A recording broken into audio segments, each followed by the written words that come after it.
What's going on, everybody, and welcome to Terrell Speaks. I'm your host, Timothy Wilkes, and this is the show where I do commentary on current events as well as other interesting topics. Be sure to follow me on my social media platforms, Timothy T. Wilkes on Facebook, Terrell Speaks on YouTube, and Terrell Guided Me Wilkes on Instagram. And also to show your support, be sure to like, comment, subscribe, engage, and last but not least, enjoy the show.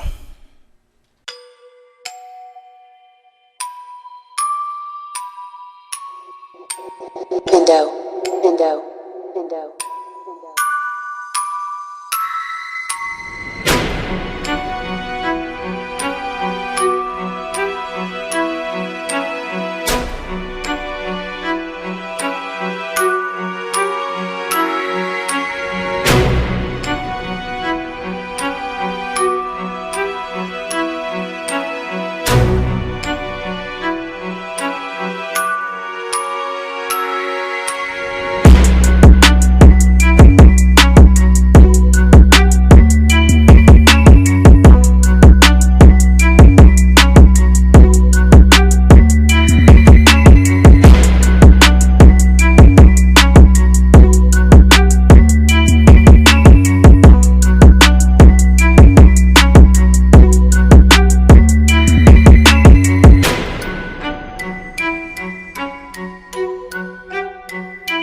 Okay, now let's get this party started. First, I'm going to go over this case that I told you I was going to have last week. And I went on my unemployment rant. Before I did that, now I got I'm circling back around to it. Keep my word, y'all. It's going to be dealing with this guy that was sentenced to life for possession of marijuana, possession of cannabis.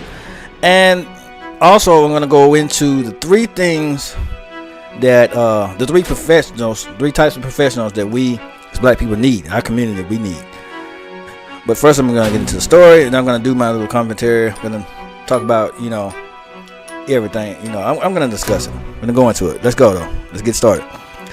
A man in Mississippi will continue to serve out a life sentence handed down to him for marijuana possession after the state court of appeals upheld the harsh term.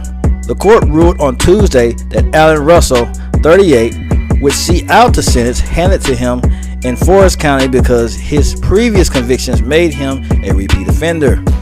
Russell received life imprisonment in 2019 after a jury found him guilty of possessing more than 30 grams of the drug. This week's ruling comes to as states across the U.S. are softening laws around recreational marijuana use. Often with the eye towards increasing racial equality, black people are more than 3 times as likely to be arrested for marijuana infractions as white people, according to the American Civil Liberties Union. Under Mississippi law, possession of between 30 and 250 grams of marijuana can carry a punishment for up to 3 years in prison, a $3,000 fine, or both. State law also dictates that a defendant can be sentenced to life without parole after serving at least 1 year in prison on 2 separate felonies. In 2004, Russell was convicted of 2 home burglaries. In 2015, he was found guilty of unlawful possession of a firearm. After being sentenced in 2004, Mr. Russell served 8.5 years following that. He pleaded guilty to possession of a weapon as convicted felon. In October of 2015, he served 2 years.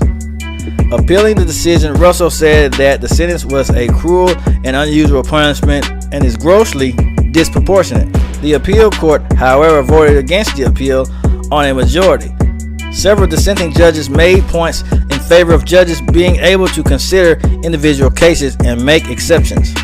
The purpose of the criminal justice system is to punish those who break the law, deter them from making similar mistakes, and give them an opportunity to become productive members of society, Judge Latrice Westbrooks wrote. Okay, so this is my take on this thing. It's always people of color that have to face the harsher sentences. They have to, because it's in the article, the numbers and statistics. I've done research too, because African Americans, we have a higher conviction rate than whites. That's just a known fact. You can go look it up yourself. You can go do the research, it's always information is available. So with that being said, we know the system's not fair. We know that when we have to face the judge, when we have to go to court for something we've done or something, things like that, we know the system's not going to look out for us. Like I said, I don't like that he was sentenced to life for possession of marijuana, but it's my thing too. When we do things like that, when we commit crimes like armed robbery and other things like that, the system wants to throw you away. And now I also know too, they want to throw you away for things. Even first offenders were thrown away. I saw an article and I've seen a story about a black male in Florida. He was defending himself and he got sentenced to life in prison. Because a guy was trying to fight him and start trouble, and he was sentenced to life in prison because he shot him in the leg. He didn't even kill him. There was a black woman that had to do time in prison because she fired a warning shot. So a lot of rights that other people have, we don't have. A lot of things that other people get to do, we can't do. So that's just out there. That's known. We don't get the chance to get away with what other people get away with. I've said it time and time again on these shows. We can't simply do what they do. We can't have possession on us. We can't have drugs on us. If you have possession on you, have different types of drugs and things like that. You can't do that. Can't be caught with that kind of stuff. I'm not judging you. I can't judge you. I don't have a heaven and hell to put you in. But what I'm saying is, if you're in that type of line of work, if you're on the streets doing this kind of stuff, don't be surprised when the system wants to throw the book at you, because they're not fair. They don't play nice. They don't play fair. They're dirty. They're grimy. They don't care how they treat us. They don't care how they handle us. So we have to kind of be mindful when it comes to that kind of stuff. We can't be caught up into that kind of stuff. And when the system wants to throw the book at us, we want to get surprised and get all enraged and get shocked. See, I'm not shocked anymore at this stuff, because I've seen so many stories of it. I've seen so many repeated stories of it. I've seen so much police brutality. I've seen how odds are always shifted against us, or not in our favor. They're always, because I've seen also you can go watch Cops. It's all on television. It's all on all kinds of networks, on social media, online, where you see non-African Americans get treated completely different. When they're found with possession of marijuana, some of them just get probation. Some of them just get maybe nothing. They get a slap on the wrist. I've seen it even on Cops, where they say, "Oh, well, we'll just take the marijuana and you just go home." Really? Black people do life in jail, 20 years in prison, 10 years in prison, 8 years in prison. But when non-African Americans, when they commit the same crime, they get probation or they get nothing. They just say they get a warning. They don't even get a ticket. They don't even get a citation. I've seen it countless times on Cops, on other videos. They all they have to do is just give me the weed. You just give me the marijuana or give me the drug. They have all kind of other drugs. They don't have just weed. They have meth. They have all kind of other stuff. You just give it to me, and you can go home. You're free to go. That's what they get. That's what they get for possession. They don't get charged. We get charged for everything that we do. Every little, I'll tell you this, every little mistake you make as a black person, you're gonna pay the price in this system. And if you're in America, if you unless you run across a reasonable judge, a judge that's sound and reasonable, because I've met some that were sound and reasonable, that help you out, that'll work with you. I've met some that were like that. You know what I'm saying? Because also with them, as long as you're in the system, as long as they're making money off you in the system, and you're paying probation and things like that, because the court system, the justice system, is a business. It's the justice system. Don't think of superheroes and the Flash and Batman and all that when you think of the justice system. The justice system is a business. Any way they can make money. They try to throw us in prison if you get in their way. If you have possession on you, if you give them a reason, if they can legally lock you up, if there are charges in there, if there's a clause in there where they can give you life in prison or they can give you the maximum sentence, they'll do it. They'll find any kind of loophole they can to try to lock you up, because they need money, they need free slave labor, they need all kind of stuff, because the prison system is set up for that kind of stuff. But there's all kinds of people in the prison system so they can get free labor. America thrives off the backs of free labor. The prison system, that's who cleans up the community. That's who does all the kinds of other stuff. When you go to like different college campuses, or when you see things, cleanup crews on the streets and stuff like that, that's usually the prison system. When they send them to these different other different job sites to help and all that kind of stuff, and they pay them pennies. So it's basically like slave labor, because even the Constitution says you're basically a slave if you're convicted of a crime like that. If you're convicted of a felon, if you're in a position where you have to go to jail or prison, you're a slave. So it's basically a way.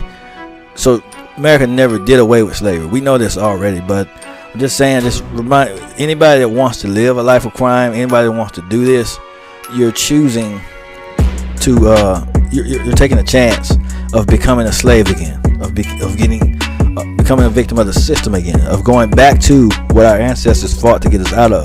You're going back to that. I say things so we can think. When you try to, they look for any reason they can to take us back to the slave day. They look for any reason they can to lock us down. They look for any reason they can to keep us to keep us grounded. They don't want us to succeed.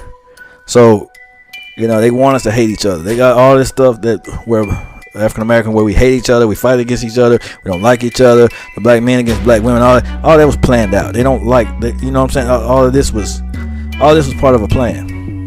So it's not a conspiracy. It was all part of a plan.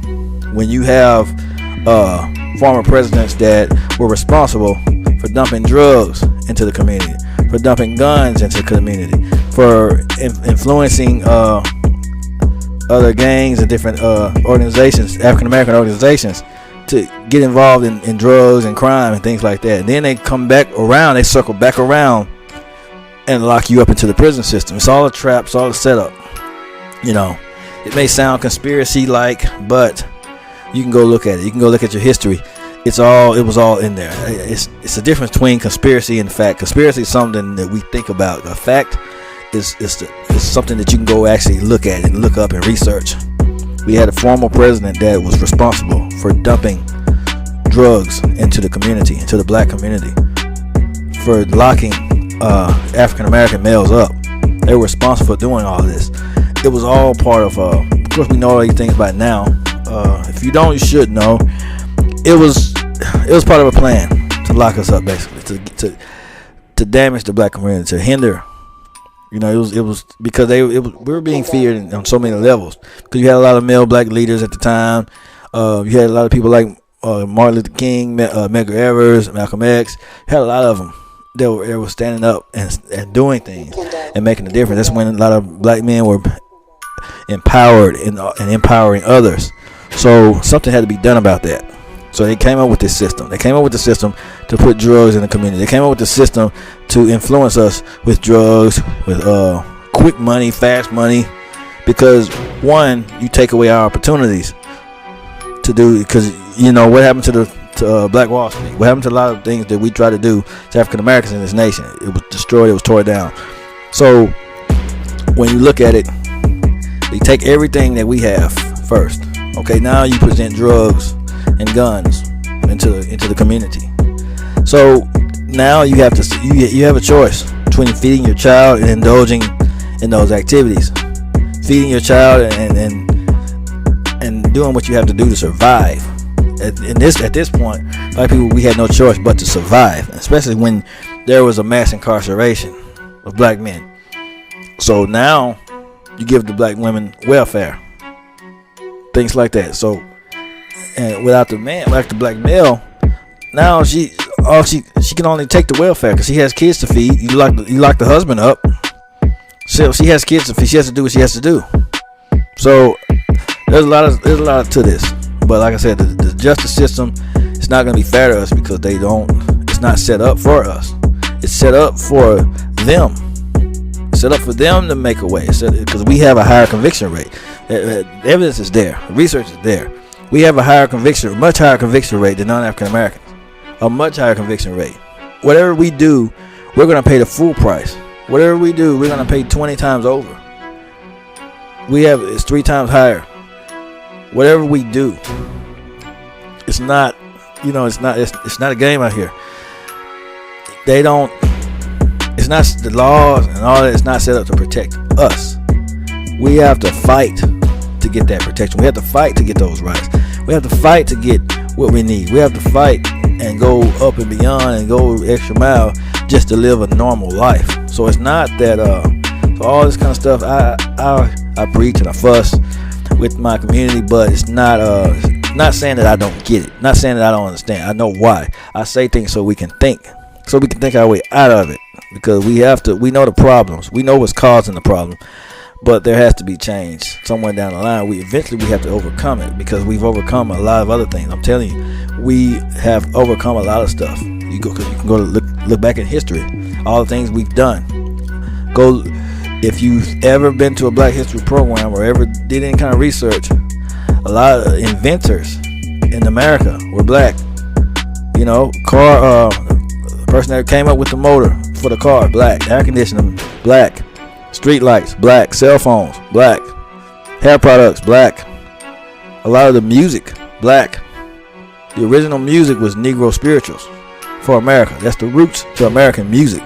Negro spirituals, rock and roll, black. All this stuff was black. We literally built this country. You feel me? So it's not that we're incapable. It's not that they had to come up with a plan to slow us down. We were hindered in so many ways. You still have people that are black and they're successful and things like that, and we do pay tribute to those people. However,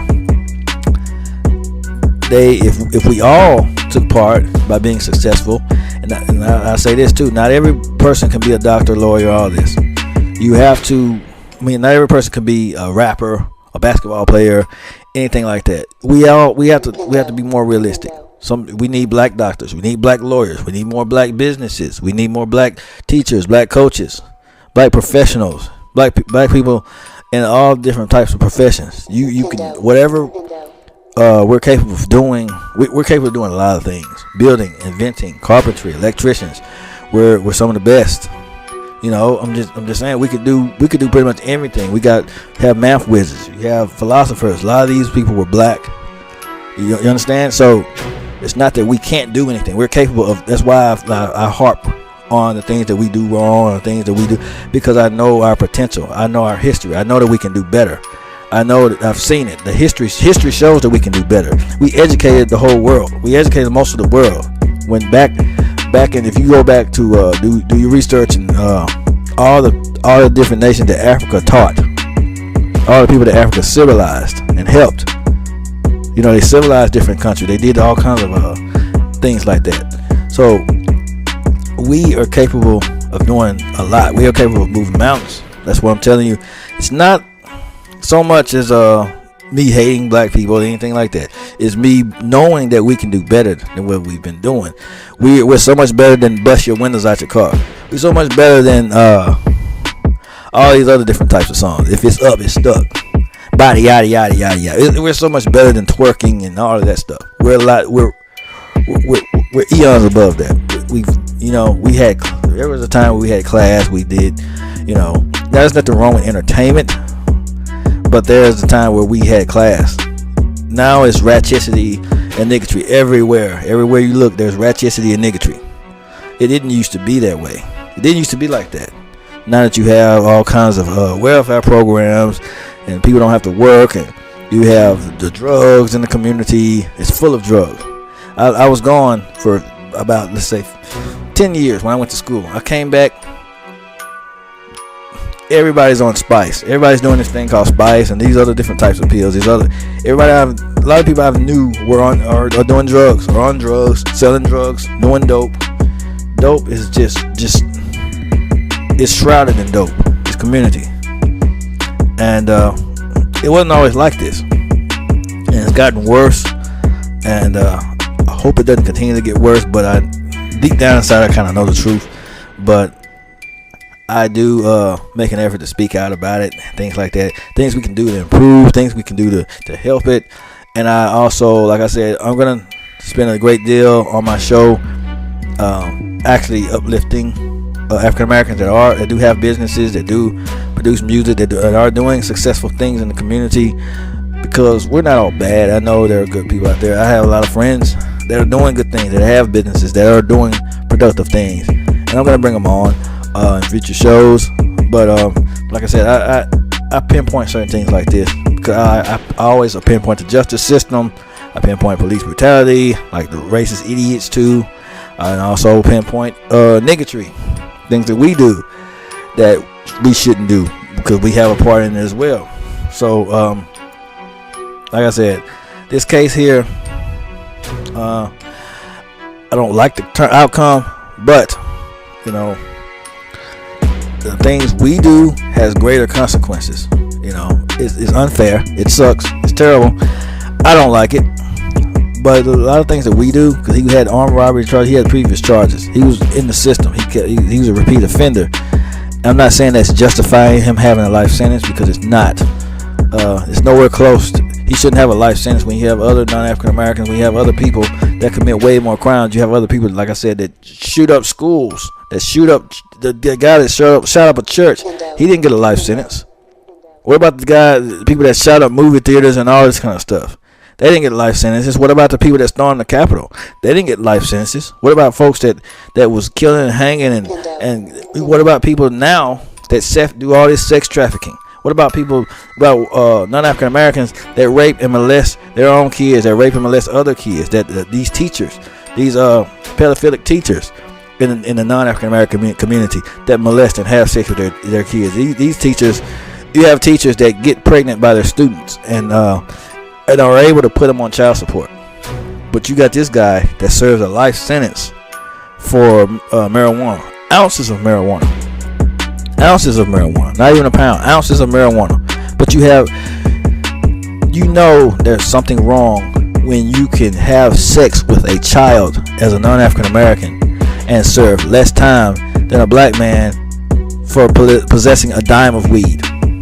You know there's something wrong here. You know there's something wrong with the society. How is that even possible? You know? And that's all I can say on that point. We know it's unfair. It's terrible. But I'm going to segue into the 3 types of professionals that we need in our black community, that we as black people need. We all need these types of people in our lives because you never know what's going to happen. You never know. And I'm going to explain why, because these are the 3 areas that we're lacking in. And this case right here, it proves it. This is one area. I'm going to start with a lawyer. Just going to bring that one up first, because every black person should think about, black man, black woman should think about investing their money, should have a lawyer on speed, have a lawyer that they know, someone that can give them either legal advice, someone that can defend them in court if necessary, because a lot of times we have to appear in court, especially when we're pulled over by cops, especially because a lot of times cops may want to place bogus charges on you. You may be sued by somebody. If you want to start a business, somebody may want to sue you because you're black. Somebody want to stop you from doing certain things. They may want to deny you loans or different things like that. Anything, you never know. Discrimination charges. You know, if you have to sue somebody else, you need a lawyer in your corner.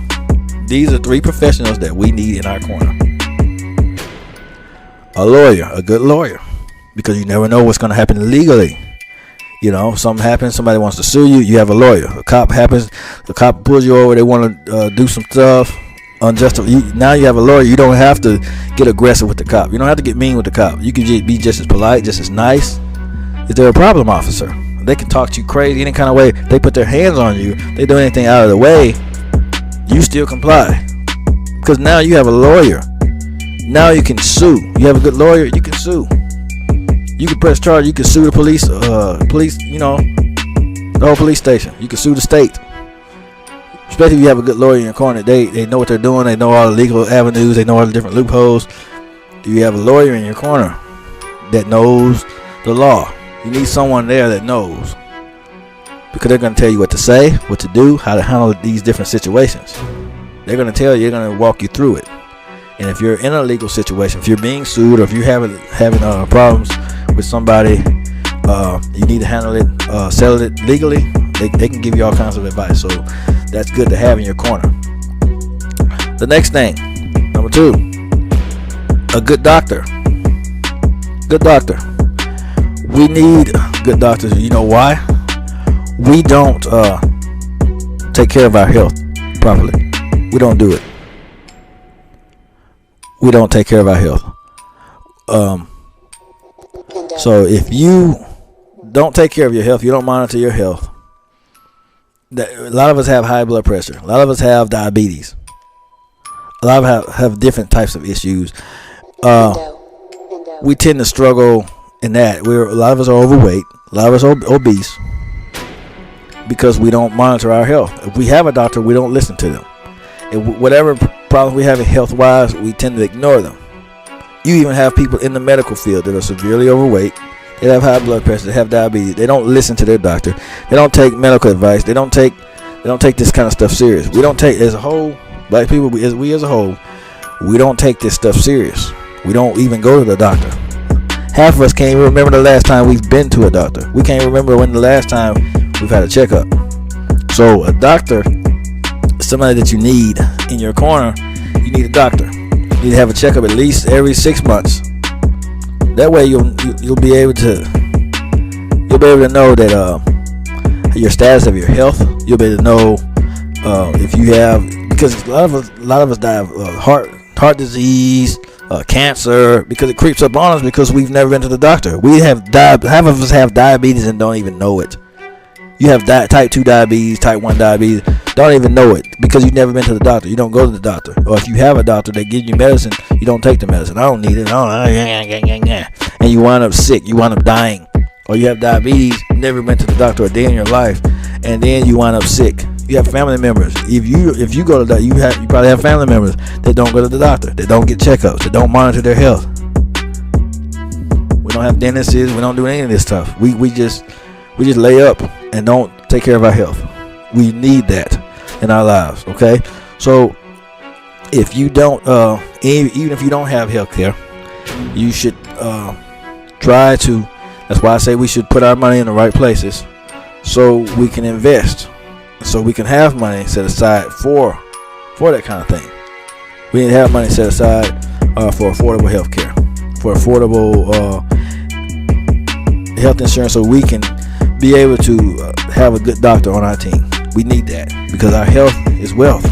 You need somebody that's going to tell you, hey, you need to exercise more. You might need to cut out the red meat. Your blood pressure is a little high. You need to monitor your sugar a little more. You need more cholesterol.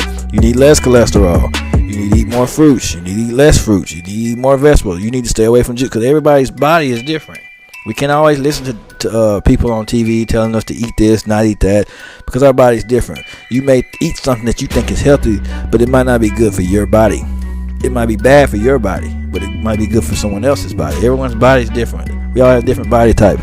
So everyone needs a good doctor. Everyone needs a good doctor. We went over the lawyer. You need a good lawyer because you may get into legal trouble. You need a lawyer in your corner. We need a good doctor in our corner. Last but not least, and I say this with all love and respect for black people, black folk, we need good therapists. We need good therapists in our corner for a different professional. That's what we need, because a lot of us are dealing with different types of trauma. We as black people deal with trauma as children. A lot of us are ladies. A lot of you have been molested. A lot of you have been raped. Oh yeah, I talk about things that make people uncomfortable. I talk about the things that people don't like to talk about. I say it. I don't care what comes out of my mouth because I'm going to say it because I know it needs to be said. A lot of black ladies, 1 out of 4, have been molested or raped. 1 out of 4 were either sexually or physically abused or both. You guys have so much trauma, have so much things that happened to you as a child. You've been verbally abused. You've been told you weren't nothing. You've been told you were probably ugly. You've been told you were worthless. All this stuff you've been told all your life. You've been treated like you were less than nothing. A lot of these things happen in your childhood, and it's strung to your early adulthood. It's gotten so bad to now you think toxicity is normal. I talked about this in the previous show. We think toxic energy is normal.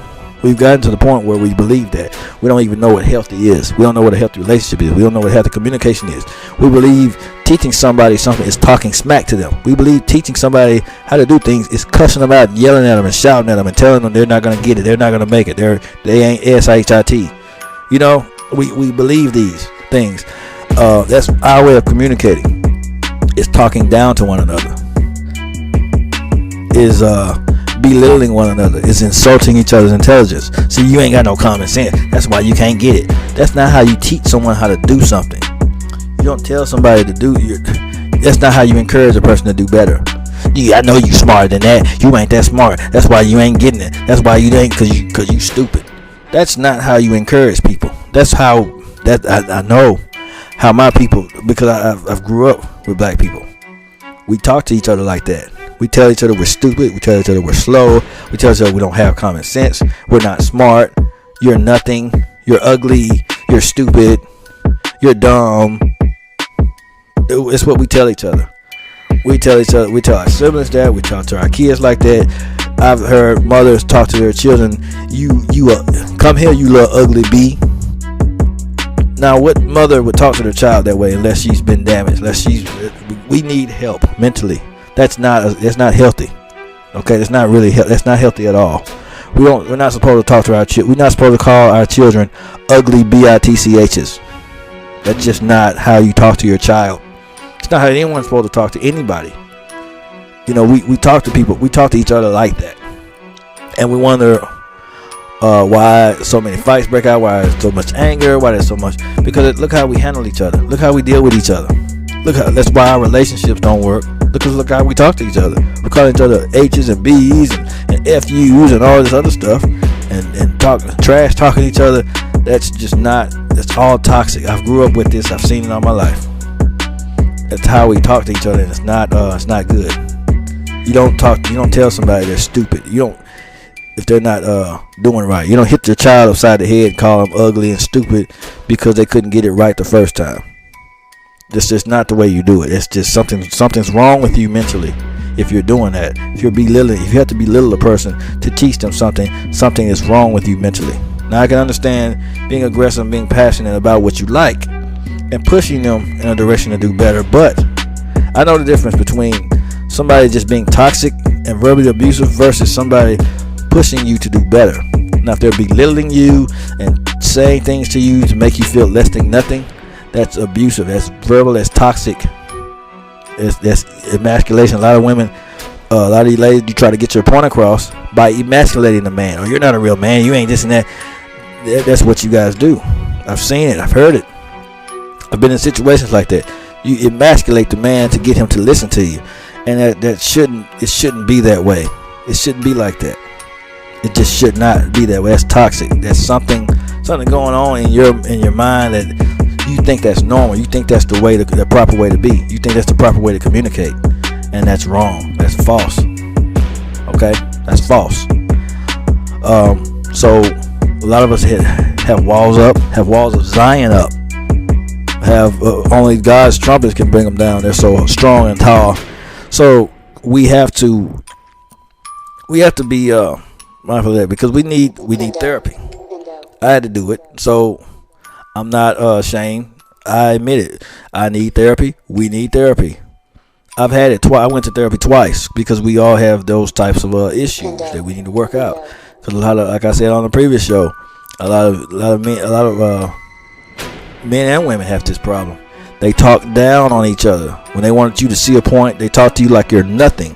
They believe they're helping you. They don't mean it. They believe they're helping you, but they try to. I'm trying to give you advice. I'm trying to help you out. I'm trying to help you do better. But they're actually talking to you like you're nothing. They're belittling you. They're insulting your intelligence. You ain't smart. You ain't nothing. I'm trying to help you.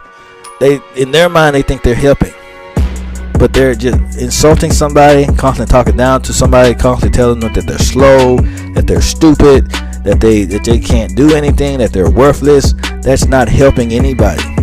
That's mental illness. We need therapy. I know we have a lot of trauma. I know we can't help it. I know there's some things that's going on, but we have to come to the realization that this is not normal. That's why I bring up toxic. That's why I brought up toxic relationships. That's why I brought up a lot of this kind of stuff. That's why I bring up healthy communication and all this kind of stuff on my other show.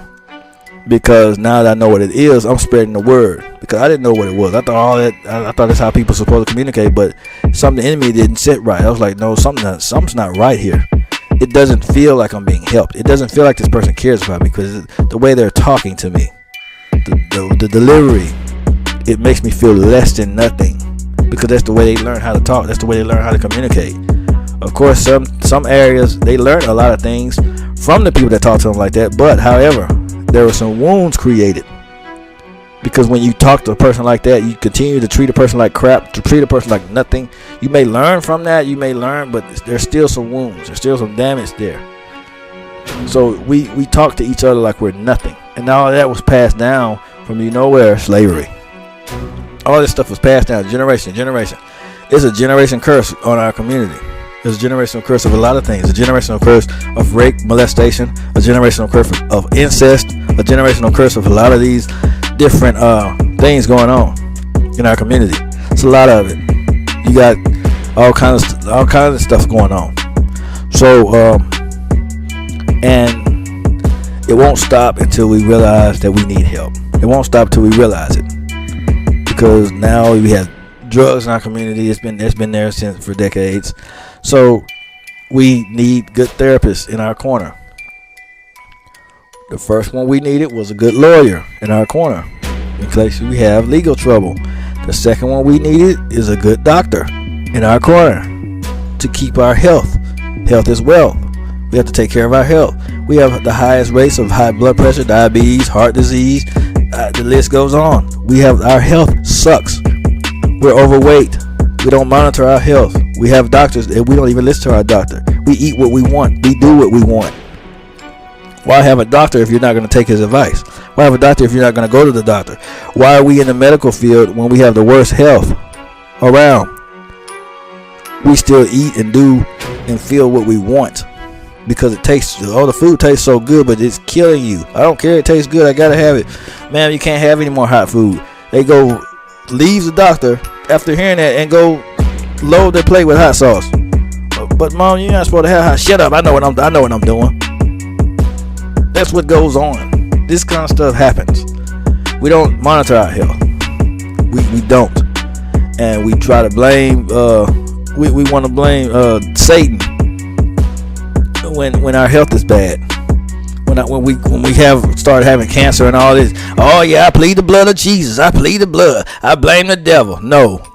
Blame that hot sauce that you put on your plate every day. Blame the fact that you didn't go walking or you didn't go do anything to take care of your health. Blame the years of neglect that you gave your body.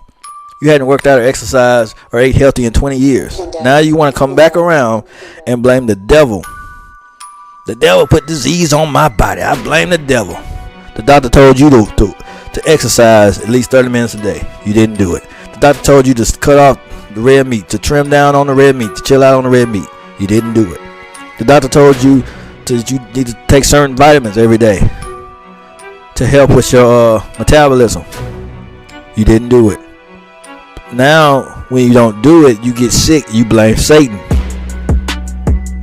I want to know where that makes sense. I want to find the logic in that. Everything's not the devil. Some things are us. Some things are due to neglect. We neglect our bodies. We neglect our minds. We want to blame the devil. We have trauma. Sure, sometimes he can influence us to do certain things, but we're not. That's not the show for that. I'm gonna bring that up in another show. But we blame the devil because we're not taking care of our mental health. We blame the devil because we're not taking care of ourselves. We neglect ourselves. We neglect our bodies, and we want to blame the devil for it. Stop blaming Satan. You're not taking care of yourself. You're not eating right. You're not exercising. The devil tried to take me out. No, you almost took you out. If you have a car, you're not putting oil in it. You're not keeping the water and stuff, making sure it's kept up. You're not monitoring it correctly. You're not doing the maintenance on it. You're not giving the oil changes. When the motor blows out, gives out, the devil tried to take my car away. No, you didn't do maintenance on that thing. You must didn't want it. You must didn't want to be healthy. You didn't take care of your body. You didn't take care of yourself. We got to stop blaming the devil, guys. That's what we do in our community. When we have a mental problem, you just got to pray about it. You just got to ask God to help you and change. Stop it. Stop telling people that. Stop doing that. That's sure, prayer is good and all of that. We know that. But stop doing that. if they have a mental problem, if they need help, if they need some people need professional help, some people need a good support system, some people need these kind of things. Mental health, it's all, it has to be taken care of. It's why you have professionals out there to help you deal with it. That's why you have professionals out there to help you deal with it. And this is also ridiculous. That some things that overly spiritual people need to quit doing. When your child is sick or when people are sick, stop telling them to pray about it. Now it's good to pray, but if they need a doctor, they need a doctor. You can pray on your way to the doctor. If your child's sick, you can pray on your way to the doctor. You can pray on your way to the hospital. Well, I ain't gonna give him no medicine. I ain't gonna. My child's sick and dying, but I'm gonna pray over him. A lot of kids have wound up dying because of that. You have kids. You have parents that won't even take their kids to the doctor because they don't believe in medicine. They believe going to the doctor is a sin. I've seen this stuff. This is ridiculous, but it's out there. We need it. We got to stop doing this. Now, I'm a minister and all that stuff. I teach and I preach. I'm a minister of music. I do all that, but I go to the doctor. I get checkups. We have a family lawyer, and I have a therapist. If I need therapy, if I start having mental problems, if I start getting to the point where I can't handle myself mentally, I go right up there where my therapist is. I can call them up and say, look, I need to schedule an appointment. See, I don't have that pride. We have too much pride. We black folks, we have too much pride, and we gotta let it go. I don't need help. I just pray about it. I deal with it. No, God got me. I'm gonna plead the blood of Jesus on my body. But you're not gonna exercise. You're not gonna walk. See, before I did this show, I went and rode my bike around the neighborhood. I got a bike that I ride. I exercise. I go to the doctor. I take care of my health. I monitor the food. I don't eat a whole bunch of red meat. I don't eat a whole bunch of stuff that's gonna destroy my body. I try to keep up with that pretty good because I want to stay. I feel good and young. I want to stay that way. I'm practicing what I preach. So I go to the doctor. I make sure I have a doctor. Make sure I do these things. I went to therapy twice, like I said, to fix my mental illness. I was dealing with all kind of mental battles. I was unstable mentally. I went and got some help. When you can't do it, you get help. It's like people that want to lose weight. If you can't lose weight on your own, hire you somebody. Hire a personal trainer. You got a profession for everything. I'm just saying these are the 3 professionals you need in your corner as far as just to be average. Because non-African Americans, they doing this. They have a therapist. They go to therapy. They got a doctor. They go get checkups, and they got a lawyer. You go around over there and hit one of them. You gonna hear from their lawyer. You hit one of them in the car. You go run into their car and they have no insurance. You gonna hear from their lawyer. They have a lawyer. They have a therapist and they have a doctor. I'm telling you stuff that I'm not telling you nothing that's foreign. This ain't nothing that's foreign. They go through trauma and stuff too. But guess what? They get help. They're not afraid to go get no help. They're not afraid to get help. We the only ones that's afraid to get help. We got all this pride.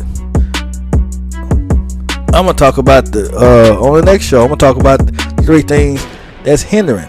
I guess I gotta go into teaching mode. A lot of stuff is we lacking in different areas. I gotta go into teaching mode. I guess it's similar to my other shows, but my other show where I preach and stuff. But it's a little more secular. It's a little more grounded. Cause this one I'm more focused on the black community and different issues.